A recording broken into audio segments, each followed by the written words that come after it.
Afu ma DJ, sijui ma DJ wa Kenya, ma DJ wa Bongo, ma DJ wote ambao mnaona hii video, nilikuwa napenda kuambia ndugu zangu, kama umeangalia the bag ya hii ambao wanafanya live recording, wanacheza ngoma, nyimbo tofauti tofauti, live recording ambayo imefanyika akishughulishwa DJ Sam.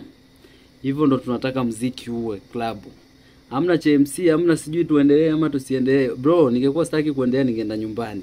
Uniuliza maswali, tumekuja kule unaniuliza kama tuendelee. Ni mziki ambao umetulia, hamna tempo za kipuuzi. Unakuta DJ wimbo ni wa kawaida anaweka tempo hiyo. Naomba mjifunze ma DJ wote wa Kenya, wa Bongo, ma DJ wote. Hao MC ambao mnakuwa mnaweka pembeni ni makelele tu, wanatuvuruga vichwa, wanatufanya vichwa vinapasuka. Tumekuja kutulia.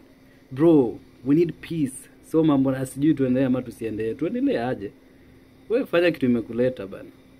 So yangu ni hayo, lakini hakikisha umezingatia. Angalia the bag. Hii episode mpya ambayo imetoka jana, I think. Jana ndo nimeochwa kwa na stream live. Kwa hiyo naombeni ndugu zangu, siwabembelezi na wachana, muache ujinga.